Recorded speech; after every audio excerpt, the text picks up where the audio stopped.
सुरेश धस यांच्या वक्तव्याविरोधात प्राजक्ता माळीने महिला आयोगाकडे तक्रार दाखल केली। पत्रकार परिषद घेत धस यांनी माफी मागावी अशी मागणी प्राजक्ता माळीने केली आणि यावेळी बोलताना प्राजक्ताला अश्रू अनावर झाले।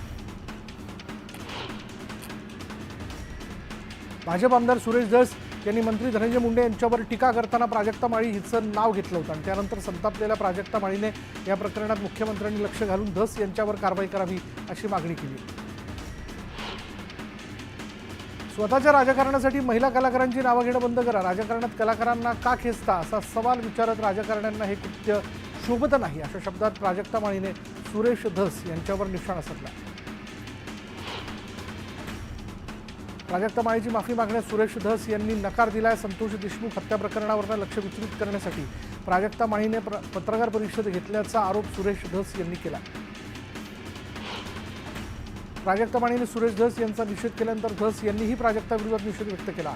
यापुढे आपण हास्य जत्रा हा कार्यक्रम बघणार नाही असं सुरेश धस म्हणाले।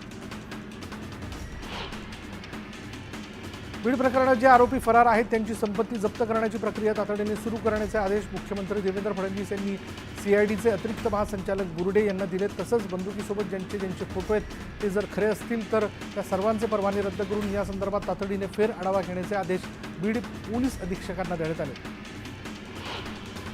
बीडच्या मोर्चावरून रुपाली ठोंबरे यांनी जितेंद्र आव्हाडांवर गंभीर आरोप केलेत। रुपाली ठोंबरे यांनी फेसबुकवर जितेंद्र आव्हाड यांच्या कार्यकर्त्यांसोबत व्हॉट्सअपवरचं संभाषण पोस्ट केलं। आव्हाडांनी कार्यकर्त्यांना चिथवल्याचा आरोप ठोंबरेंनी केला। रुपाली ठोंबरेंनी केलेले आरोप आव्हाडांनी फेटाळले। धनंजय मुंडेंना मदत करण्यासाठी अजित पवारांची टीम कामाला लागली असा आरोप करत हे चॅट माझं नाही असा दावा जितेंद्र आव्हाडांनी केला। जितेंद्र आव्हाड यांनी बीडच्या शिवाजीनगर पोलीस ठाण्यात रुपाली ठोंबरे यांच्या विरोधात तक्रार दाखल केली आहे। रुपाली ठोंबरेंनी केलेले ट्विट त्यांच्या वकिली पेशाबाबत सवाल निर्माण करणार आहे असं म्हणत आव्हाडांनी ठोंबरेंवर निशाणा साधला। 19 दिवसांपासून पंकजा मुंडे गप्प का असा सवाल विचारत धनंजय मुंडेंचा राजीनामा घेतल्याशिवाय माघार घेणार नाही असा इशारा अंजली दमानिया यांनी दिला।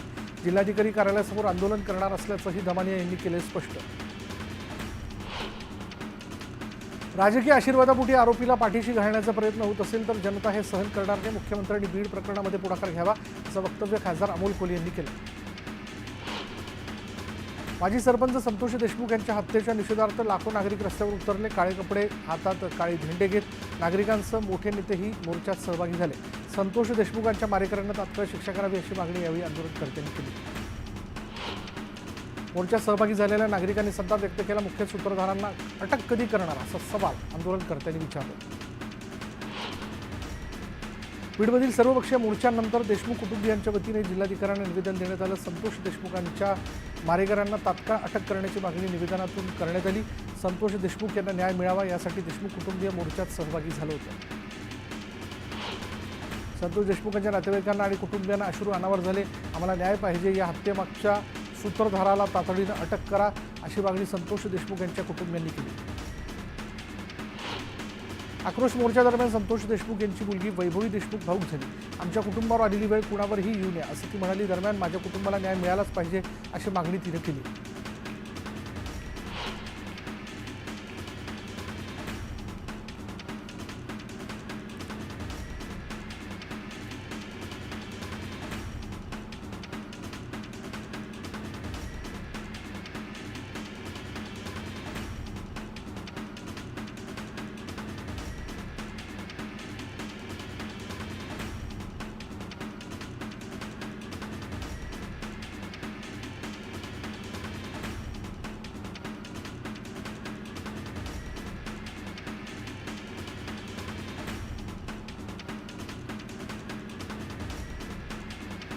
बीडमधील घटनेनं महाराष्ट्रात खळबळ माजली आहे। वाल्मिक कराड मंत्री धनंजय मुंडे यांचा जवळचा सहकारी असल्याचं म्हणत संजय गायकवाड यांनी बीड प्रकरणावर निशाणा साधला। बीडमध्ये काढण्यात आलेल्या सर्वपक्षीय मोर्चात भाजप आमदार सुरेश धस चांगलेच आक्रमक झाल्याचं पाहायला मिळालं। संतोष देशमुखांना ज्या प्रकारे मारलं ते अमानवीय होतं। त्यांना छळ करून मारण्यात आलं। बंदुकीचे परवाने देणाऱ्यांवर कारवाई झाली पाहिजे असं धस म्हणाले। आमदार सुरेश धस यांनी संतोष देशमुख प्रकरणावरून पंकजा मुंडेंवर निशाणा साधला। पंकजाताई संतोष देशमुख यांच्या घरी का नाही गेलात असा सवाल त्यांनी विचारला। तुमच्याकडून ही अपेक्षा नव्हती असंही धस म्हणाले।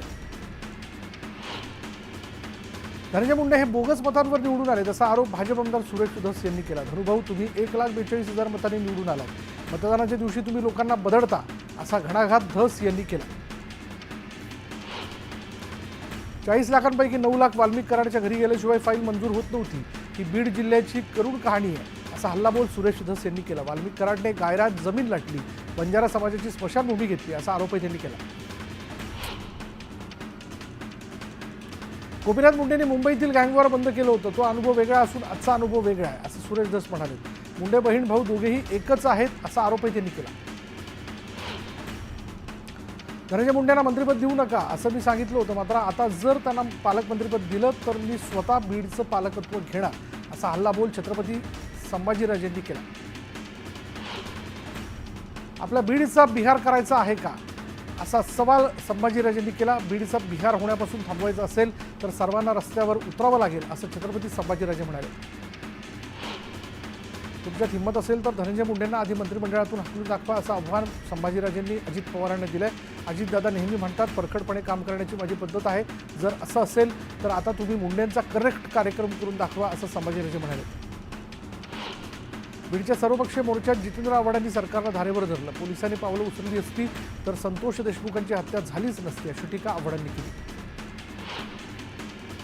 बीड जिल्ह्याचं नुकसान या ठिकाणी पालकमंत्री म्हणून काम करणाऱ्याने आणि पोलिसांनी केलंय असा आरोप करत जितेंद्र आव्हाडांनी धनंजय मुंडेंवर निशाणा साधला. वाल्मिक कराडला वाल्मिक म्हणू नका, तो वाल्या आहे. त्रेतायुगात वाल्याचा वाल्मिकी झाला, कलियुगात वाल्मिकीचा वाल्या झाला असा हल्लाबोल जितेंद्र आव्हाडांनी केला.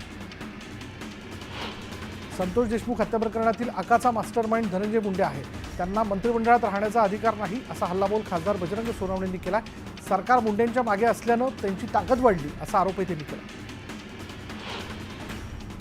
वाल्मिक कराड यांना धनंजय मुंडेंचं संरक्षण आहे असा आरोप आमदार संदीप क्षीरसागर यांनी केला. धनंजय मुंडेंचा राजीनामा घेण्यात यावा अशी मागणी त्यांनी केली. बीडमधील घटनेचा निषेध करत संजय राऊतांनी सरकारवर हल्लाबोल केला. सरकार संतोष देशमुखांच्या गुन्हेगारांना वाचवतंय. गुन्हेगार मंत्रिमंडळात आणि सरकारमध्ये आहेत अशी भावना लोकांच्या मनात निर्माण झाली असा आरोप संजय राऊतांनी केला. वाल्मिक कराड आणि धनंजय मुंडेंचं कनेक्शन काय आहे असा सवाल क्षीरसागर यांनी विचारला. तर वाल्मिक कराडला संरक्षण का दिलं जात आहे असा सवाल करत आमदार संदीप क्षीरसागर यांनी हल्लाबोल केला. संतोष देशमुख हत्या प्रकरणाच्या तपासावर खासदार बजरंग सोनवणेंनी संताप व्यक्त केला. मोर्चानंतरही देशमुख कुटुंबाला न्याय न मिळाल्यास उपोषण करण्याचा इशारा त्यांनी दिला. संतोष देशमुख हत्या प्रकरण मनसुख हिरेन यांच्या प्रकरणापेक्षाही मोठे आहे. स्वतःची दहशत आणि वरदहस्त निर्माण करण्यासाठी संतोष देशमुखांची हत्या करण्यात आली. त्यामुळे ज्यांची नावं येत आहेत त्यांनी स्वतःहून पदत्याग करावा अशी मागणी करत नरेंद्र पाटलांनी धनंजय मुंडेंवर हल्लाबोल केला. तपास सुरू असताना धनंजय मुंडे किंवा इतर कुणाचंही नाव घेणं योग्य नाही. हा राजकीय किंवा कुणा विशेष समाजाविरोधात मोर्चा नाही तर आरोपी विरोधातील मोर्चा आहे. त्यामुळे कुणाचंही नाव घेणं योग्य नाही असं वक्तव्य विनोद पाटील यांनी केलं. प्रकाश सोळंके यांनी धनंजय मुंडे यांच्यावर निशाणा साधला. मागील 5 वर्षांपासून धनंजय मुंडेंसह वाल्मिक कराड यांच्या दहशतीबाबत अजित पवारांना कल्पना दिली, मात्र त्याकडे त्यांनी वारंवार दुर्लक्ष केलं असा आरोप प्रकाश सोळंकेंनी केला आहे. तर दहशतवाद आणि दडपशाही वाढत असेल तर पालकमंत्रीपद कुणाला द्यायचं याचाही विचार व्हायला हवा असंही ते यावेळी म्हणाले. माजी सरपंच संतोष देशमुख यांच्या हत्येप्रकरणी आणि परभणीतील घटनेत न्याय मिळवण्यासाठी अमरावतीत बच्चू कडूंनी ठिय्या आंदोलन केलं. देशमुख हत्या प्रकरणात रस्त्यावरील आणि खाकीतील गुंडागर्दी जबाबदार आहे असं म्हणत बच्चू कडूंनी संताप व्यक्त केला. राजगुरुनगर घटनेतील आरोपीला मदत करणाऱ्यांनाही सोडलं जाणार नाही असा इशारा रुपाली चाकणकर यांनी दिला. पीडित कुटुंबाला मनोधैर्य योजना आणि मुख्यमंत्री सहाय्यता निधीतून मदत केली जाणार असल्याची माहिती त्यांनी दिली. तळ कोकण आणि पश्चिम महाराष्ट्राला जोडणारा करूळ घाट 15 जानेवारीपर्यंत एकरी वाहतुकीसाठी खुला करण्याचे संकेत मंत्री नितेश राणेंनी दिले. मागील वर्षभरापासून हा घाट बंद आहे. दरम्यान या घाटाचे 50 ते 60% काम पूर्ण झाल्याची माहिती राणेंनी दिली. खासदार सुनील तटकरे यांनी कोलाड आंबेवाडी नाक्यावर नव्या उड्डाणपुलाची पाहणी केली. हा पूल पिलरवर उभा करण्याची मागणी नागरिकांनी केली होती. या पार्श्वभूमीवर तटकरेंनी पुलाची पाहणी केली. मंत्री प्रताप सरनाईकांनी भाईंदरच्या एसटी बस आगाराची पाहणी केली. न्यूज 18 लोकमतने बस स्थानकाची दुरावस्था झाल्याची बातमी दाखवली होती. दरम्यान त्याचीच दखल घेत सरनाईकांनी पाहणी केली. भाजप संघटन पर्वचे महाराष्ट्र प्रदेश प्रभारी म्हणून माजी मंत्री रवींद्र चव्हाण यांची नियुक्ती करण्यात आली आहे। भाजप प्रदेशाध्यक्ष चंद्रशेखर बावनकुळे यांच्याकडून रवींद्र चव्हाणांच्या नावाची घोषणा करण्यात आली। त्यामुळे आता प्रदेशाध्यक्षाप्रमाणेच रवींद्र चव्हाण यांच्याकडे अधिकार राहणार आहेत। आमच्या नेत्यांनी माझी 20,000 मतं महाविकास आघाडीकडे वळवली असा गंभीर आरोप करत संजय गायकवाड यांनी पुन्हा एकदा मंत्री प्रतापराव जाधव यांच्यावर निशाणा साधला। त्यामुळे आता बुलढाणा जिल्ह्यातील शिवसेनेमधील अंतर्गत वाद चव्हाट्यावर आला। पुढच्या 2.5 वर्षानंतर मी मंत्री असणार नाही असं विधान आमदार संजय गायकवाड यांनी केलं आहे। मी 2.5 वर्ष मंत्री राहणार असं एकनाथ शिंदे आमच्याकडून लिहून घेतलं असल्याची माहिती त्यांनी दिली। काँग्रेस अध्यक्ष मल्लिकार्जुन खरगे यांनी पंतप्रधान नरेंद्र मोदींकडे मनमोहन सिंग यांच्या समाधीसाठी जागा देण्याची मागणी केली आणि या संदर्भात खरगे यांनी पंतप्रधान मोदी आणि अमित शहांना पत्र लिहिलं आहे। उरणमध्ये बस स्थानकाजवळ विकला जाणारा शोरमा खाल्ल्यानं 5 जणांना विषबाधा झाली। दरम्यान अन्न व औषध प्रशासनाने नागरिकांच्या जीवाशी खेळ करणाऱ्या अशा व्यावसायिकांवर कारवाई करावी अशी मागणी स्थानिकांनी केली आहे। पाणी टंचाईविरोधात महाराष्ट्र नवनिर्माण सेनेने दिव्यात उपोषण सुरू केले। गेल्या 5 दिवसांपासून हे उपोषण सुरू आहे। प्रशासन याकडे दुर्लक्ष करत असल्याचा आरोप मनसेने केला। पुण्यात 2 सराईत दुचाकी चोरट्यांना पुणे पोलिसांनी बेड्या ठोकल्यात। आरोपींकडून 2,40,000 किमतीच्या 8 दुचाकी पोलिसांनी जप्त केल्या। सोयाबीन विक्री केल्यानंतर शेतकऱ्यांना मोबदला मिळाला नसल्याचा प्रकार परभणीमध्ये समोर आला आहे। पणन महासंघाच्या हमीभाव खरेदी केंद्राकडून सोयाबीन खरेदी करण्यात आली, मात्र महिन्याभरानंतरही शेतकरी मोबदल्याच्या प्रतीक्षेत आहेत। वन विभागाने अलीकडेच केलेल्या सर्वेक्षणात चंद्रपूर जिल्ह्यातील वनक्षेत्र 2% कमी झाल्याची माहिती समोर आली आहे। 2021 मध्ये चंद्रपूर जिल्ह्यात 35.40% वनक्षेत्र होतं, तर आता त्यात घट होऊन हे प्रमाण 35.31% आलं।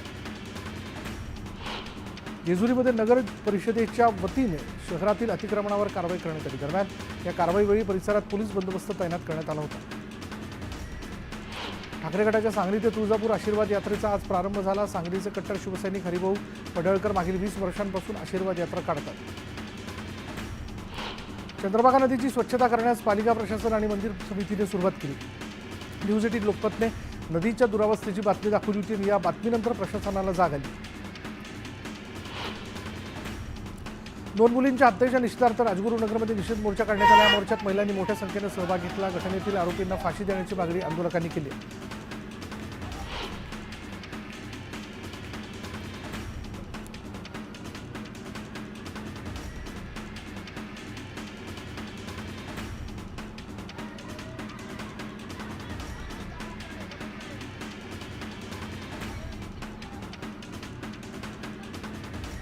पुण्यातील काळे पडळ परिसरात 7 वर्षीय चिमुकलीवर अत्याचार करण्यात आला। दरम्यान संतप्त नागरिकांनी आरोपीला चांगला चोप देत त्याची धिंड काढली।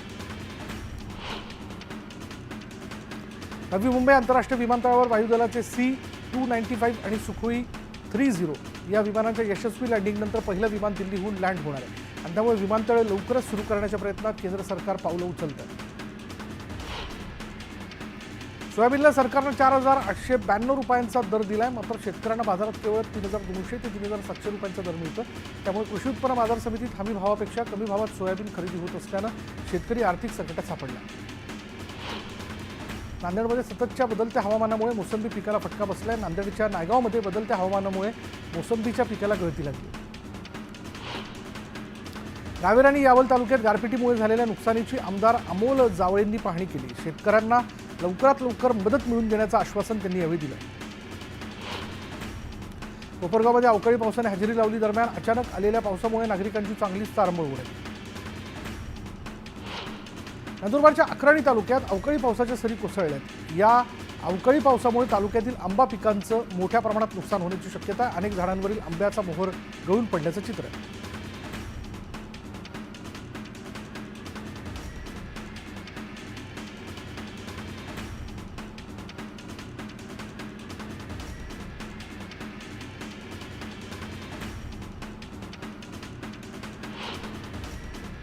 जळगाव सुरू असलेल्या अवकाळी पावसामुळे पिकांना मोठा फटका बसलाय। वादळी वाऱ्यासह झालेल्या पावसामुळे ज्वारी, हरभरा ही पिकं जमीनदोस्त झाली। त्यामुळे शेतकऱ्यांना आर्थिक अडचणींचा सामना करावा लागणार आहे। जळगाव जिल्ह्यात वादळी वाऱ्यासह गारपिटीचा तडाखा बसल्यानं यावल तालुक्यातील केळीचं सर्वाधिक नुकसान झालं। तूर, हरभरा, गहू या रब्बी पिकांचंही मोठ्या प्रमाणात नुकसान झालं। मनमाड, चांदवड, नांदगाव भागात झालेल्या अवकाळी पावसामुळे काढणीला आलेला कांदा भिजल्यानं खराब झालेला आहे। त्यामुळे कांदा उत्पादक शेतकरी संकटात सापडला।